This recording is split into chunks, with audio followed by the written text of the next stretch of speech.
Welcome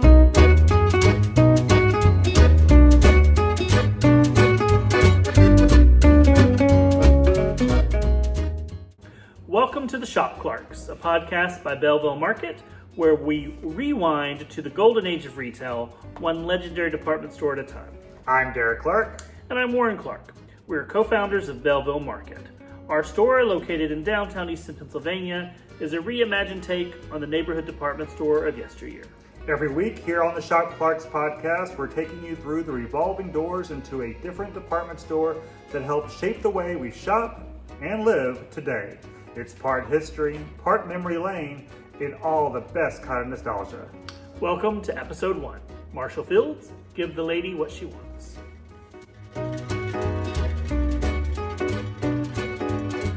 So picture this, Chicago, 1865, a city of soot, grit, and ambition. Still licking its wounds from the Civil War, it was a place that smelled of railroads and money, of smoke and possibility. Just off Lake Street, a young businessman was setting a new standard for what shopping could look like in America. His name was Marshall Field. Now, Field didn't just invent the department store. That credit usually goes to folks in Paris or even John Wanamaker in Philadelphia. But what Field did, what he mastered, was turning retail into an experience. He built a world that people didn't just shop in, they dreamed in it. And it was all rooted in one deceptively simple idea. Give the lady what she wants. Which sounds like good manners, but at the time it was revolutionary. Think about shopping in the 1800s. You walk into a store, goods are behind a counter.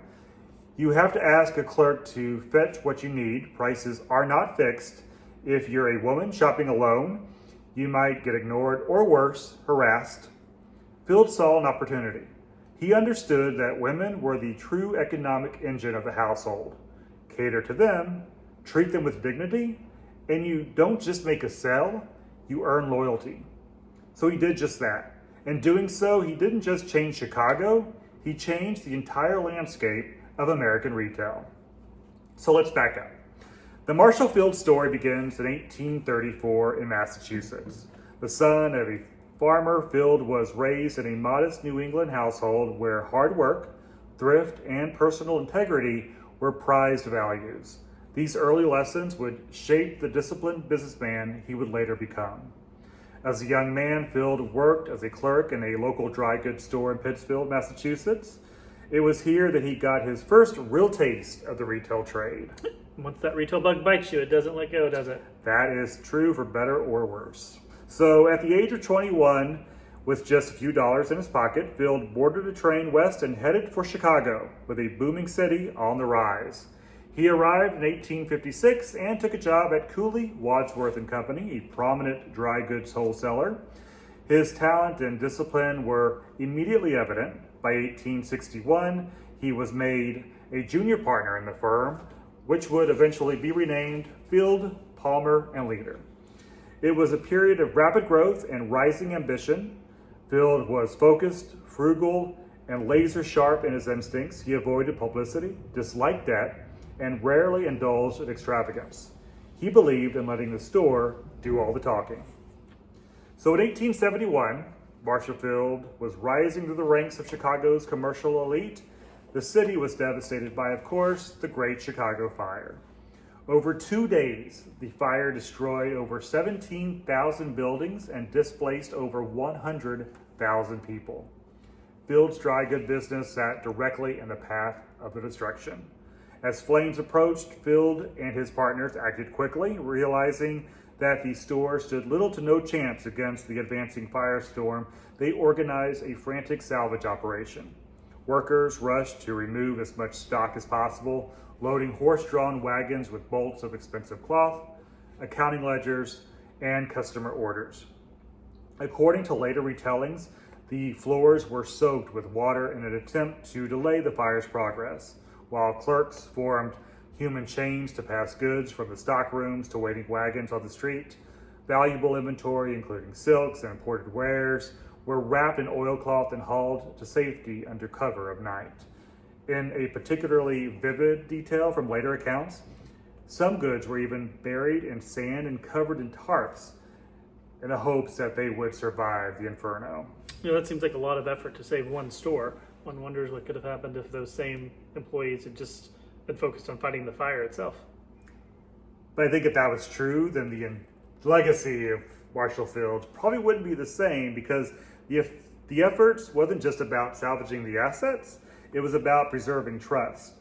Every ledger saved meant orders could be fulfilled. Every cloth bolt rescued was a promise kept. Even in the face of catastrophe, Fields' priority was continuity of service. It was an early and literal demonstration of what would become the company's ethos: grace under pressure, absolute commitment to the customer, and a refusal to fold in the face of adversity. So while maybe Chicago could have been saved, at least Marshall Fields was saved instead. Within days, they had reopened a temporary storefront in a rented building at Madison and Market Streets, becoming one of the first merchants to resume operations in the city. Their quick action reassured customers and played a vital role in restoring confidence in the city's business community. This rapid reopening, combined with their daring efforts during the fire, elevated Field and leaders' reputation. It was a pivotal moment not only in their careers, but in the rebuilding of Chicago itself. Disaster can be good for business sometimes. How so? Well, look at Marshall Fields. The fire, what they established there. I've worked for retail companies that were in regions where they were hit by hurricanes, like Hurricane Katrina. Wasn't there another store in the South, in Texas, a furniture store that they had some kind of, during a hurricane, mattresses or something? Yeah, Gallery Furniture in Houston. He gave away mattresses to people that had been brought. I think he let people sleep in a store. Yeah. Some of the churches had their doors locked, and he was letting people in. Which then, led to, like it or not, huge sales after that, because there was a lot of free publicity. So, in 1881, Field took control of the business, renaming it Marshall Field and Company. And with its new name came a new philosophy: customer service above all else. And of course, Field's golden rule: give the lady what she wants. So let's talk about the building that we now know as Marshall Fields today and how that came to be. So just months after the original store was destroyed in the Great Chicago Fire, Marshall Fields reopened in a temporary location and then eventually settling at State and Washington Streets in 1881. What followed was a decades-long transformation. So in 1893, the first permanent building of what would become the modern flagship was completed along Wabash Avenue. After incorporating in 1901, Marshall Fields launched an ambitious expansion, demolishing older structures to make way for a 12-story State Street addition in 1902, which saw the introduction of the Great Clock, the first one. Further expansions followed. New buildings rose in 1906. Keep in mind, this is the year that he actually passed away, which we'll talk about later. 1907 and 1914, each one stitched seamlessly into the next. These included architectural marvels like the stunning Lewis Comfort Tiffany glass ceiling, which was installed in 1907 and still remains the largest of its kind, made from over 1.6 million pieces. That's mind-boggling. By 1914, the store filled an entire city block bound by State, Wabash, Washington, and Randolph streets. When it was all said and done, the store rose to some 78 acres, over 300,000 square feet, and became the largest department store in the world at the time, surpassing John Wanamaker and Company in Philadelphia and R.H. Macy and Company in New York. So our store now is 10,000 square feet, give or take a little bit. Could you imagine the staffing and just the daily operations for a 300,000 square foot department store? Take an army. And this was not even like a national chain. This was just one store, a regional store. Crazy. So marble pillars, mosaic floors, that massive Tiffany glass ceiling.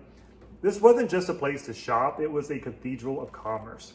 The flagship became a symbol of sophistication, the shoppers coming from across the Midwest just to see it. That's what's missing, I think, in a lot of retail today, is that experience, the grandeur. You just go to this humdrum big box store and they all look like look the They all same. look the same, You yeah. don't know where you're at. Very cold. It's not really welcoming per se. Yeah. So with that in mind, I want to touch base on one of my favorite parts, especially as we talk about department stores being an experience and not just a place to shop. So in 1890, when Marshall Fields introduced something revolutionary for a department store, the tea room. So as the story goes, the idea of the tea room was sparked by a simple, heartwarming gesture. A sales lady in the millinery department, Mrs. Herring, had a habit of sharing her homemade chicken pot pie with customers. That small act of hospitality caught the attention of store leadership and inspired a much bigger vision. So before we go too far into this story, let's talk about someone who's about to become very important, not just to this story, but to the world of department stores everywhere. Harry Gordon Selfridge. Selfridge wasn't just a character, and by character I mean character, in the Fields story. He was one of the brightest stars. He began his career in retail as a stock boy. After a stint at a small store in Michigan, he made his way to Chicago and joined Field Leader and Company in 1879. Within a few short years, Selfridge's hustle, creativity, and boundless enthusiasm propelled him through the ranks. He had big ideas, sometimes too big, but Marshall Field, ever the pragmatist, recognized Selfridge's flair for showmanship. The two made an unlikely but potent pair. Field brought the discipline, Selfridge brought the dazzle. Kind of like us. But who's who? Eventually, Selfridge would leave Fields and strike out on his own, building the namesake store in London. But before that, he left an indelible mark on Chicago retail and played a crucial role in shaping the Fields experience. And we'll talk a lot more about Selfridge in a future episode, don't worry. So let's get back to the tea room and spill some tea. Okay. By the time the idea of a tea room came up, Selfridge was already a force inside Fields.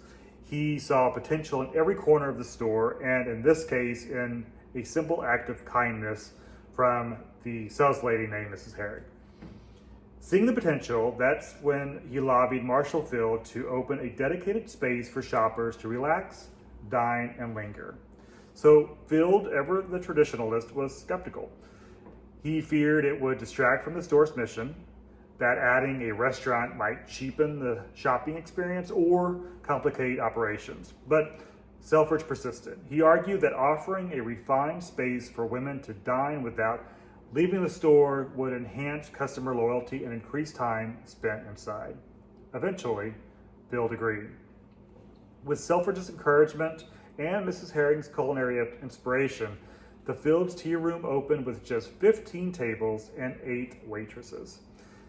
It offered a limited menu, but it was enough to spark something extraordinary. At the time, it was nearly unheard of for a dry goods store to have an in-house dining experience. Then in 1893, in the time for the World's Columbian Exposition, the tea room expanded into what would become the Walnut Room, located on the 7th floor and decorated with rich paneling of walnut imported from Russia. It seated over 300 guests and became a beloved destination. During the exposition alone, it served an estimated 1,500 guests per day. So before we go any further, it's worth mentioning that while most people remember Marshall Field for its retail empire, its wholesale business was one of the most formidable in the nation. Field's wholesale division occupied its own massive building and served a vital supply chain to small-town merchants and general stores across the Midwest and beyond. It was a behind-the-scenes powerhouse, offering everything from fabrics to hardware. At its height, the wholesale operation was doing even more business than the flagship retail store. We'll explore that side of the business in a future episode because, yes, the wholesale side of Marshall Fields could fill an entire show on its own. Marshall Fields didn't just want to sell goods, he wanted to create a shopping experience. That made customers feel valued and important. And the innovations that came with his leadership fundamentally changed the way people experienced retail. Let's break down some of those innovations that made Marshall Fields so successful. Fixed pricing. No haggling and no barriers. At the time, haggling was the norm. You'd walk into a store, and the price you saw wasn't necessarily the price you'd pay. It was up to the clerk to decide the final amount based on what they thought you could afford and how well you negotiated. Marshall Field recognized that this system was completely inefficient and uncomfortable for many shoppers, especially women, who were often treated poorly or ignored altogether. So Field revolutionized retail by introducing fixed pricing. This meant that every item had a clearly marked price and there was no need to haggle. What you saw is what you paid. This was groundbreaking because it removed the uncertainty and embarrassment that often came with shopping, and it ensured transparency. The idea was simple, that customers know exactly what they're paying for each item, no tricks, no game. Number 2, a liberal return policy. Before Fields, returns were a hassle, if not outright forbidden. Many stores would either refuse to take back items or make it difficult for customers to get their money back. But Field knew that a bad experience didn't just mean one lost sale, it meant a lost customer. That's why Marshall Field introduced a liberal return policy, which allowed customers to return goods with minimal hassle.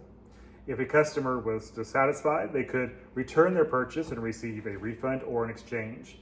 The idea was simple: treat customers with respect and they'll return. Field made it clear that customer satisfaction was paramount and that willingness to take back items built trust. It just seems so natural today that returns are anywhere, but back then it was just completely unheard of. Number 3, home delivery, shopping without limits. So before Marshall Field, shopping was a physical endeavor. You had to go to the store, carry your goods home, and manage your purchase all on your own. Field, ever the innovator, realized that shopping should be more than just a transactional experience. It should be convenient. Home delivery services became one of Field's standout innovations. He was one of the first to offer home delivery for purchases, allowing customers to shop at their leisure and have their goods delivered right to their doorsteps. Number 4, the bridal registry.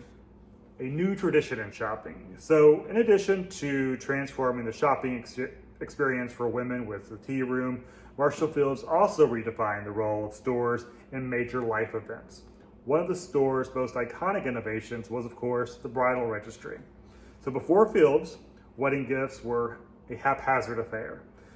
Couples would rely on word of mouth or simply ask friends and family to bring whatever they thought was appropriate. Marshall Field introduced the idea of the wedding registry, where brides and grooms could create a list of desired gifts at the store. And yet people still like to shop off registry. When will they learn? And number 5, advertising and the Marshall Fields brand. So Marshall Field also understood the power of advertising. He wasn't just selling products, he was selling an experience, a lifestyle, and an image.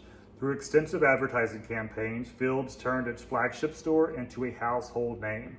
All of these innovations were integral to Marshall Field's success. What Fields did wasn't just innovate within retail, he redefined what shopping could be. He built a store that wasn't just a place to buy things, it was a destination, an experience, and a cultural phenomenon. And boy, did it work. At its peak, Marshall Fields employed over 12,000 people. So back to the store being as big as it is compared to ours, imagine managing 12,000 people. The State Street flagship occupied an entire city block. It had its own telephone exchange, a post office, a delivery fleet, and even a private rooftop garden where models once showed off the latest Parisian fashions. Marshall Fields also helped anchor Chicago's identity on the global stage. Its presence on State Street helped establish the Loop as the Midwest retail capital, and Fields' own philanthropic legacy extended to museums, parks, and civic institutions throughout the city. Well, he wasn't the only one doing that. I mean, there were retail giants in their own areas of the country kind of doing the same things in their own communities. Yeah, I think Wanamaker is also kind of also prompted as one of the first retailers that did returns. But I think back then, retail was so local.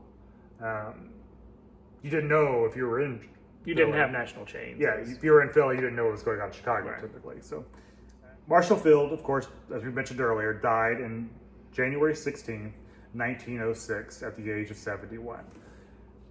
So he died then, and that was really truly the beginning of the Marshall Fields that we know today. I mean, the building that we know of, the flagship, was still being built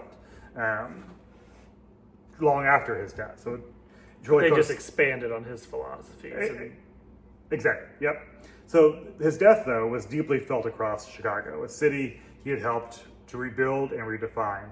The newspapers of the day called him one of the city's greatest citizens. Thousands gathered to pay their respects. His funeral procession stretched through the city streets with business leaders, civic officials, and everyday Chicagoans lining the route. At the time of his death, Field's estate was valued at around $125 million. Which How much money is that today? $4 billion. And like we just mentioned, that's before Marshall Fields became this super huge powerhouse of retail. Staggering sum, which also made him one of the wealthiest men in America at the time, and quite honestly today as well. But his greatest legacy wasn't financial.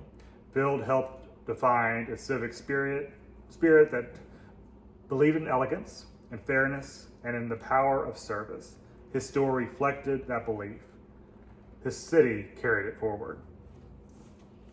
We can't go too much further without, of course, talking about Christmas, one of our favorite holidays and one of our biggest holidays at our shop here in Easton. So, the Christmas windows. Imagine back then, entire vignettes animated with lights and movement, fairy tales brought to life with gears and artistry. Children pressed their noses against the glass while the parents sipped hot chocolate from the walnut room inside. It was a spectacle, magic, nostalgia, even when it was brand new. A sense of ritual, wonder that made a shopping trip feel like a celebration. One of the most beloved displays debuted in 1946, Uncle Mistletoe, a whimsical character created by Marshall Fields, who became a fixture of the holiday windows and marketing materials for decades. It wasn't just about merchandise, it was about storytelling, fantasy, and memory. At the heart of the store's holiday traditions was the Walnut Room's Christmas tree. The tradition began quietly in 1907, well before the tea room was actually called the Walnut Room.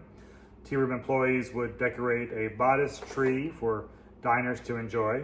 That first tree, according to accounts, was decorated by the busboys using a mix of gilt balls, artificial icicles, and leftover ornaments from other departments. In 1916, they brought on Clara Wilson, who became the store's first official Christmas tree designer. I would love that job. Responsible for planning and assembling the decorations and decorating the busboys and directing the busboys who would decorate the tree from scaffolding and ladders. Maybe she decorated them too, little ornaments on there. Could be. Over the years, the tree grew to become a 3-story, 45-foot spectacle requiring a team of 18 to decorate it. And the tradition became more elaborate as the years went on. Professional designers and theme planners stepped in crafting magical motifs year after year. Eventually, the tree grew so large that the revolving doors at State and Randolph had to be removed just to get the tree inside. In later decades, of course, artificial trees replaced real ones, but they were still adorned with over 1,500 ornaments, glistening under the warmth light of the Walnut Room. For generations of families, visiting the great tree was more than a holiday errand. It was a pilgrimage of joy, wonder, and Chicago Christmas pride. All right, now we're going to talk about the end of an era, which is going to be a constant thing you're going to hear us talk about when we talk about these gilded department stores. This is not an issue that was unique to Marshall Fields. No. We find it common to many retailers. Correct, yeah. So by the late 20th century, storms were gathering. Malls, big box stores, consolidation, a shifting retail landscape was putting immense pressure on historic department stores. And not just department stores. I think downtowns in general, all businesses in those downtowns were feeling the heat of the white flight that began when suburbia became a big thing after World War II. And I think most of these Gilded Age department stores, these trendsetters, these bohemians, were mostly all located in these downtown districts, Chicago, Philadelphia, all which saw, of course, in the 50s, 60s, 70s, just complete transformations for better or worse, mostly worse. But in Europe, you didn't have that same migration to the suburbs that you had. I mean, those grand department stores in London and Paris, they're still there, and a lot of them are still thriving. I mean, they've had to adapt and change, or make changes to changes in consumer taste. But I mean, Harrods, Selfridges, Galeries de Lafayette in Paris, they're all still there and thriving. I think set too, when malls started popping up, they had to compete. So Marshall Field's the same. Again, I go back to Watermakers in Philly. They all opened branches, and those satellite stores just were never the same experience. You walk into a mall store, Marshall Field's, you're not going to get the same awe. There's no Tiffany ceiling in those mall stores. So we'll quickly go through the ownership history as the decline kind of proceeded. So in the 1980s, British American tobacco conglomerate BAT Industries acquired Marshall Field's via its ownership of BA Associates, which also owned Saks Fifth Avenue at the time. Later in 1990, Dayton-Hudson Corporation, you may know them as the owners of Target, purchased Marshall Field's, folding it into the department stores group. Under Dayton-Hudson, the focus shifted towards discount retail with less investment on the high-end feel that had once defined Marshall Field's. Then in 2001, Dayton-Hudson rebranded itself as Target Corporation, and in 2004, they sold Marshall Field's to May department stores, and this is when the decline kind of sped up. So just 2 years later, May was acquired by Federated Department Stores, the parent company of Macy's. Federated goal was clear: standardize operations and unify branding. And in 2006, they dropped the bombshell. Every Marshall Field's would become a Macy's. The backlash, as you could imagine, was immediate. In Chicago, where Field's had been part of the cultural and civic fabric for generations, the decision felt like a betrayal. Thousands gathered in protest. Local officials pleaded with Federated. Over 100,000 people signed petitions, but Macy's stood firm. It was more than a name change. It was a severing of civic memory. Field's wasn't just a store. It was weddings, birthdays, holidays. It was tradition, and Macy's, for all its national heft, couldn't fill that emotional vacuum. Sales at the former Field's locations plummeted. Loyal customers stayed away in protest, and while Macy's continues to operate in the old Field's building in downtown Chicago, many still call it Marshall Field's. Even today, Chicagoans refer to meeting friends under the clock at Field's, referring to, of course, the two huge clocks that hang from the building. And we know Macy's is having issues of its own now. I mean, I think that national expansion has hurt it. They're just like every other store, or every other department store. What made these stores so unique were the stories that they told when they were just starting, and the customer relationships that they had, I think. And the fabric of community that they built where they originally were. I mean, Macy's, I think for most people, is synonymous with New York and holiday parades. And then when you try to dilute that nationwide, it just loses some of its charm. Yeah, exactly. But Marshall Field's, even with the Macy's name tacked onto the building, it still endures. The Tiffany ceiling still gleams above State Street. The great clocks still stand. The walnut room still serves that chicken pot pie beneath that great tree. The holiday window still tells stories in motion, echoing a tradition that began over a century ago. And here's one more twist. Marshall Field helped fund a store that would become one of his most fascinating rivals across the pond, Selfridges and London. So really, Field's didn't just shape Chicago or even America. Its DNA is global. It continues to influence how we shop, what we expect from a retail experience, and what it means to walk into a space that makes you feel seen. Marshall Field's didn't just teach America how to shop. It taught America that retail could be aspirational, that elegance belonged to everyone, that beauty could be democratic. And more than that, he proved that treating people well, with consistency, respect, even grace, could also be good for business. So Here's to the man who gave the lady what she wanted, and in doing so, gave us all something to remember. Here's to Marshall Fields. Cheers. Cheers. Thank you for joining us for episode 1. Next time on the Shop Clarks, we cross the Atlantic to London's Oxford Street to explore Selfridges, the dazzling, drama-filled department store founded by Marshall Fields' very own protege, Harry Gordon Selfridge. You know I've been waiting for this one. Selfridge brought champagne, scandals, and shopping conveniently all under one roof. All of my favorite things, too. We're going full drama next week. Gilded elevators, perfume counters, and a retail empire fueled by ego and elegance. You're not going to want to miss it. Especially if you like your department store with just a little bit of chaos. And who doesn't? We'll see you next week on the Shop Clarks. Thanks for listening to the Shop Clarks podcast. If you enjoyed this episode, be sure to like and subscribe on YouTube and follow us wherever you get your favorite podcasts. Apple, Spotify, or wherever you tune in. Want to support the show? Become a patron and help us keep the stories going at patreon.com/theshopclarks. And if you're ever in Easton, Pennsylvania, come visit us at Belleville Market, your neighborhood department store reimagined. Or shop online anytime at bellevillemarket.com. Until next time, thanks again for listening and happy shopping.